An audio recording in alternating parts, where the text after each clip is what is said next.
भाजपा के लोगों को पहले 60 रुपया पेट्रोल डीजल था तो टाइम लगती थी, अब 100 रुपया पार हो गया। गैस 400 था, अब 1200 हो गया, तो अब महंगाई डाइन नहीं महबूबा नजर आने लगी। गजब हाल है हमारे देश का। मस्जिदों के अंदर मंदिर खोदा जा रहा है, ढूंढा जा रहा है। अब विदेश में जो है मिनरल्स ढूंढ रहे हैं। हाल ही में एजेंडा आज तक कार्यक्रम में तेजस्वी यादव ने अंजना ओम कश्यप के साथ साक्षात्कार में मुख्यमंत्री नीतीश कुमार पर कटाक्ष किया। उन्होंने नीतीश कुमार पर विकास के मुद्दों से ध्यान भटकाने और मंदिर मस्जिद जैसे धार्मिक विषयों पर राजनीति करने का आरोप लगाया। तेजस्वी ने कहा कि नीतीश कुमार के पास कोई स्पष्ट दृष्टिकोण नहीं है और वे जनता की समस्याओं से मुंह मोड़ रहे हैं। महीने में 18-24 पुल लगेगी, जो बन रही है वो भी गिर रही है, जो नहीं बनी है वो भी, जिसका उद्घाटन अगले दिन करना है वो भी गिर रही है। बांध में छेद हो जाता तो बोलता चूहा खा गया। तेजस्वी यादव ने ये भी कहा कि उनकी असली लड़ाई बेरोजगारी और महंगाई से है, न कि किसी विशेष व्यक्ति या पार्टी से। उन्होंने नीतीश कुमार और भाजपा पर निशाना साधते हुए कहा कि वे धार्मिक मुद्दों को उभारकर असली समस्याओं से ध्यान भटकाने की कोशिश कर रहे हैं। पिक्चर चालू करो बे। गठबंधन के साथ ही अब आपके पास बची है बस कांग्रेस। तो किस तरह से आप इस चुनाव को देख रहे हैं? क्या एलजेपीआर का भी बीजेपी और नीतीश बाबू के साथ रहना बड़ा गेम चेंजर होगा? देखिए, हम लोगों की तो तैयारी है ही, लेकिन बिहार की जनता जो है उनकी तैयारी और दुरुस्त है। ये हुई ना बात। आपको पता है बिहार के माननीय मुख्यमंत्री श्री नीतीश कुमार जी है। नीतीश कुमार जी का नाम का जो मतलब होता है नीतीश, नीति के ईश, यानी नीति के परमात्मा कह ले, आप देवता कह ले। तो क्या आप सब लोग समझ सकते हैं क्या वो नीति के देवता है? इसको समझने में देर लगेगी। आप देखिएगा कि बार बार जो है हमारे मुख्यमंत्री पलटी मारते रहते हैं और बार बार ये कहते हैं, जब भी नरेंद्र मोदी जी जाएंगे या जब भी कोई कार्यक्रम करेंगे तो बोलते हैं हमारे चाचा कि आप गलती नहीं करेंगे। बिल्कुल रिस्क नहीं लेने का। बार बार कहते हैं। एक बार कोई गलती कर सकता है, 2 बार कोई गलती कर सकता है, 3 बार कोई गलती कर सकता है, लेकिन बार बार अगर कोई गलती करे तो आप समझ जाइए कि वो मस्ती कर रहा है और उसको कोई मतलब नहीं है अपने कहना। ये सच्चाई है, आपके पास ऑन रिकॉर्ड है। आपने तो नीतीश बाबू को करीब से देखा है, ये बिहार के सभी लोग समझ ना पाएंगे कि जो पहेली है नीतीश कुमार नाम का, इसको थोड़ा सा डिकोड कर दीजिए हम लोगों के लिए, क्योंकि अभी से एनडीए ने फिर से कह दिया है कि सीएम फेस वही होंगे चुनाव में। महाराष्ट्र में शिंदे साहब नहीं बने, देवेंद्र फडणवीस बने, लेकिन आज यहाँ पर चिराग पासवान भी थे। उन्होंने कहा कि हम तीनों साथ लड़ रहे हैं और 25 में वो ही शपथ लेंगे फिर से सीएम का, नीतीश कुमार। क्या है उनमें बताता हूँ। देखिए, अब ये उनका गठबंधन है, वो क्या निर्णय लेते हैं नहीं लेते हैं ये उनका काम है। हमको अपना क्या काम करना है, हम अपने मुद्दों पे लड़ाई लड़ेंगे।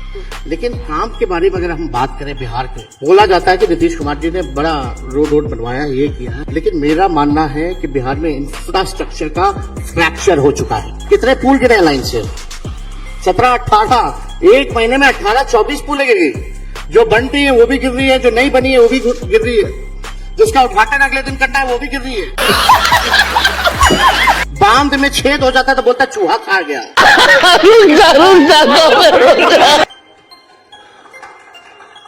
इस तरह के इश्यूज आ रहे हैं, आपने भी देखा, एक पुल एक बार नहीं गिर रहा, 4-4 बार पुल गिर रहा है। मौसम तो ऐसा लग रहा है दिल गार्डन गार्डन हो रहा है, बहुत मजा आ रहा है यहाँ पे। तो हमको लगता है कि अगर नीतीश कुमार जी का चेहरा अगर आता है तो अच्छा ही है, वो लाए। यही मेरा अगला सवाल। लेकिन आप सोचो, विश्व की सबसे बड़ी पार्टी बीजेपी इतनी बेबस हो चुकी है कि उनके पास एक चेहरा नहीं है बिहार में, एक चेहरा नहीं।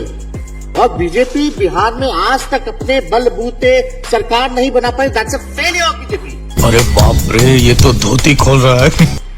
पीएम साहब कहते थे नीतीश कुमार जी के डीएनए को लेकर सवाल उठाते थे।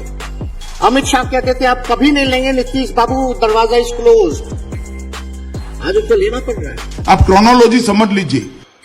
तो आप बताओ कि बीजेपी के लोगों से ये पूछना चाहिए, और हम तो चाहेंगे कि कोई नेता आए तो जरूर इस बारे में जो है आप लोग जो है चर्चा करें। और हमारे चाचा तो आजकल किसी का भी पैर छू दे रहे, पहले थाली खींचते थे, अब पैर छू रहे, तो इस पे तो आपको सवाल पूछना ही है। आपकी तेजस्वी जी एक छवि युवा बिहारी वाली भी है, तो युवाओं की आपने बात भी की, लेकिन आप नीतीश बाबू को बहुत करीब से समझते हैं। और मुझे तो आपका वो भाषण याद है, जब वो पहली बार, मतलब इस बार जब वो अलग हुए, तो आपने कहा कि सब कुछ ठीक तो चल रहा था, हम लोग बात तो कर ही रहे थे आपस में क्या हुआ, लेकिन 2013 बीजेपी के साथ जाते हैं, 14 सीपीआई के साथ, 17 बीजेपी के साथ, उसके बीच 15 में वो आरजेडी आपके साथ, फिर 2022 में आरजेडी के साथ। 24 2017 में फिर बीजेपी के साथ, हाँ, 15 के बाद, 17 में बीजेपी के पास आए, फिर 22 में आपके पास, फिर 24 और अभी यही कह रहे हैं कि अब जो है हम गलती नहीं करेंगे। झूठ बोलो, बार बार झूठ बोलो। उनका रिपोर्ट कार्ड डाल दिया हम पीछे।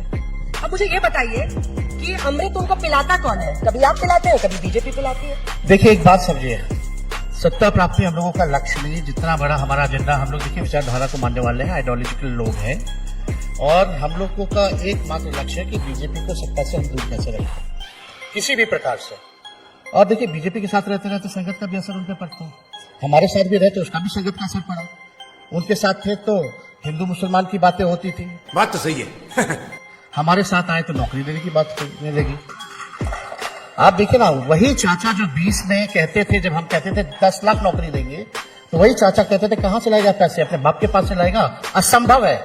आज वही चाचा कहते हैं केवल नौकरी की बात करते हैं कि हम इतना बांट रहे हैं, इतना बांट रहे हैं, नौकरी बल्कि उनका एजेंडा है। तो देखिए हमारा एकमात्र लक्ष्य है कि बिहार में अमन चैन रहे, मुद्दों की बात हो, बिहार आगे हमारा तरक्की करे। बिहार गरीब राज्य है और माननीय मुख्यमंत्री जी खुद कहते रहे हैं, बल्कि हम लोगों का पुराना एजेंडा रहा है कि बिहार को विशेष राज्य का दर्जा दिया जाए। अब माननीय मुख्यमंत्री जी चुप क्यों है जब बिहार गरीब राज्य है? But now you are a part of the government of India also, आप सरकार चला रहे हैं, और अब आप नहीं दिला पाओगे बिहार को विशेष राज्य का दर्जा, तो आप कभी नहीं दिला सकते। आज उनके पास पावर है, आज अगर वो अपना सपोर्ट मोदी जी से ले ले तो सरकार गिर जाएगी। तो अब क्यों नहीं कर रहे हैं? अब इस पे चर्चा नहीं करते हो।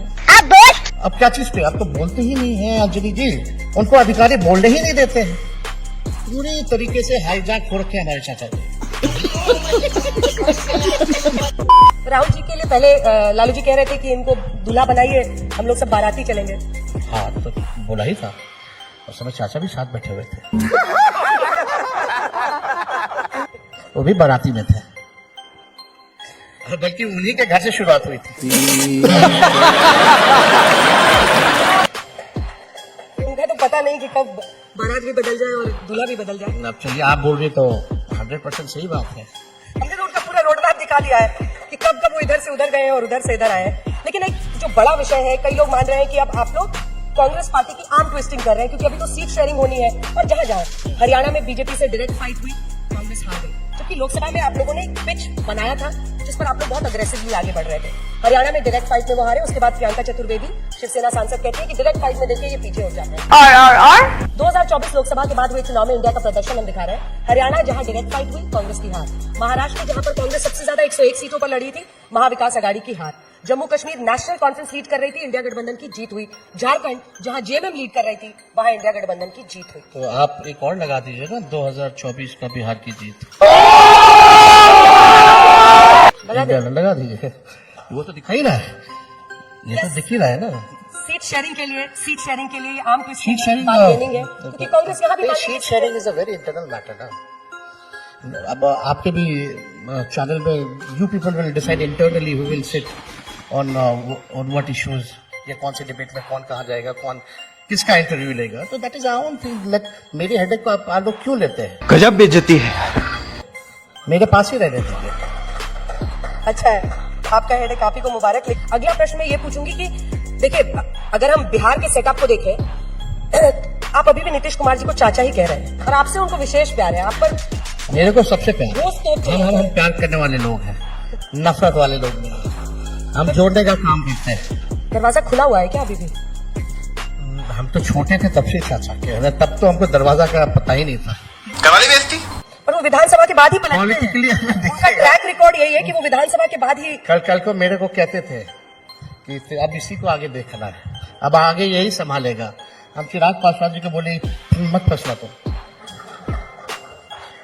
जाते होंगे मिलने तो यही बात कहते थे, आगे आप ही को देखना है।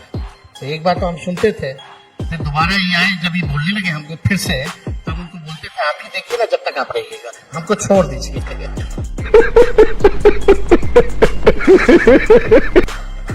तो चिराग पासवान जी को भी सलाह है, या उनके जो नए नए जो लोग आते हैं जिनको उनको चारा फेंकना होता है, यही बात वो कहते हैं। लेकिन चिराग पासवान मजबूती से साथ खड़े हैं और वो 6% वोट को लेकर चलते हैं। कई लोग ये मान रहे हैं कि इस बार क्या वो गेम चेंजर बनेंगे बिहार में, मतलब एक तरफा चुनाव हो सकता है। लेकिन उनकी भी महत्वाकांक्षाएं छिपी नहीं है। मेरा आखिरी प्रश्न उनसे था तो उन्होंने कहा 2030 में मैं विधानसभा चुनाव लड़ूंगा। चिराग पासवान ने कहा बिहार के लिए। अब तो वो सांसद 30 में लड़ने के लिए तो ऐसे भी लड़ सकते हैं, उसमें क्या भाजपा वाला तो लड़ाता ही है ना।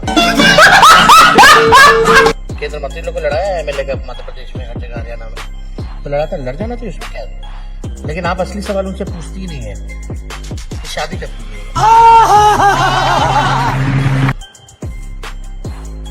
ये बड़ा सवाल है। आपने टाइम भी कर लिया। हम तो सुखी हैं, हम तो सुखी हैं। तो पूरा टाइम जो है हम पॉलिटिक्स को दे रहे हैं। दिल गार्डन गार्डन हो रहा है, बहुत मजा आ रहा है यहाँ पे। हम आते हैं सर जी। नहीं। लेकिन इसी पर बीजेपी का पलट के जवाब आता है। प्रधानमंत्री का नारा है एक है तो सेफ है। वो कहते हैं जैसे आपने खुद भी कहा माई बाप, मतलब उसमें जाति समीकरण का नाम आपने लिया, तमाम अलग अलग जातियों का। चाहे पीडीए की बात अखिलेश यादव जी करते हैं यूपी में, वो कहते हैं कि जाति के आधार पर लोगों को बांटकर अपना वोट बैंक बनाते हैं, हिंदू एक हो जाओ। देश को सेफ रखना ये सबसे बड़ी प्रायोरिटी है। आप बताओ देश सेफ है कि नहीं? ये केवल एक पर्टिकुलर माइनॉरिटीज को देख के ये कॉम्युनलाइजेशन वाली बातें की गई। मंगलसूत्र छीन लेगा प्रधानमंत्री, आप मंगलसूत्र छीन लेंगे, ये क्या है? कैसी बातें कर रहे थे आप चुनाव में? लेकिन खैर जो भी है, आप बताओ तीनों सेना के अध्यक्ष कौन से धर्म के हैं? एयरफोर्स के, नेवी के, आर्मी के, कौन से धर्म के? आपके प्रधानमंत्री कौन से धर्म के? आपके राष्ट्रपति कौन से धर्म के? एक उमर अब्दुल्ला को छोड़ दीजिए तो बाकी जगह जो चीफ मिनिस्टर गवर्नर है वो कहाँ के हैं? फिर भी हमारा देश सेफ नहीं होगा या हम सेफ नहीं होंगे, हिंदू सेफ नहीं होंगे। आप 11 साल राज कर रहे हैं फिर भी आप ये बात बोल रहे हैं, तो आपने किया क्या? अरे बाप रे, ये तो धोती खोल रहा है। 11 साल में क्या किया? और ऑल ऑफ सडन ये 11वें साल जहां you should be telling people, जो मालिक है जनता, you should be telling them कि हमने देश के तरक्की के लिए ये काम किया।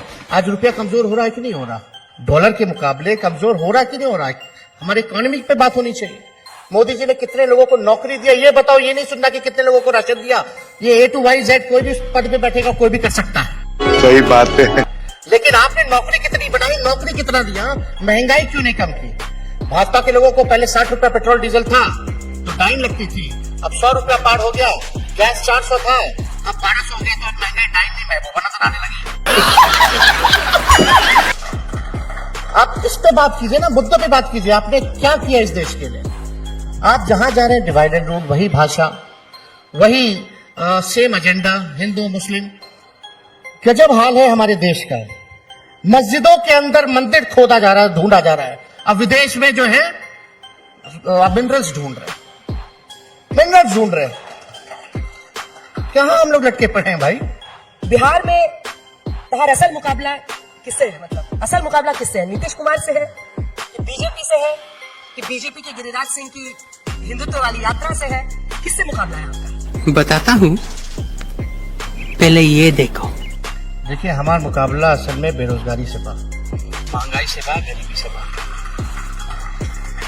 और इस मुद्दे को लेकर हम चलेंगे, लोगों का साथ मिलेगा, जिस दिशा में भी हम लोग काम करेंगे। ये नफरत फैलाने वालों, ये लोग कोई मुद्दा ही नहीं है। ये तो डरे हुए हैं, तब तो एक हुए थे। आप लोग ही ना न्यूज में दिखाती थी, मोदी जी का कार्टून बड़ा बना देती थी, लालू जी का छोटा, सोनिया जी का छोटा, अरविंद केजरीवाल जी का छोटा, ममता जी का छोटा, सब पकड़े हुए हैं।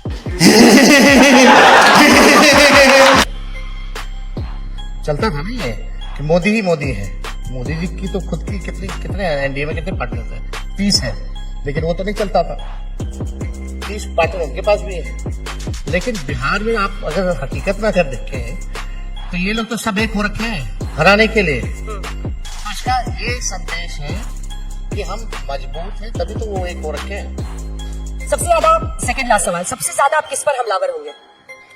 नीतीश कुमार पर? आप पूरे बिहार के चुनाव को 20 के चुनाव में आपने देखिए, नीतीश जी हमारे भाई बहनों को गिनते रहेंगे कि लालू जी के कितने बच्चे हैं। मोदी जी ने क्या क्या नहीं कहा, क्या क्या नाम नहीं दिया। हमने हाथ जोड़ा, हम बोले भाई मोदी जी केवल बेरोजगारी के बारे में बात करो, आप गरीबी के बारे में बात करो, आपको फुर्सत से टाइम मिलेगा, चाचा आपको भी मिलेगा हमारे भाई बहन कितने में। तेजस्वी यादव जी, आप एजेंडा आज तक के मंच पर आए, आपने बिहार का एजेंडा सेट किया। आने वाले चुनाव में क्या आपके नतीजे हैं, उस पर नजर रखिए। बहुत बहुत ध्यान रखिए।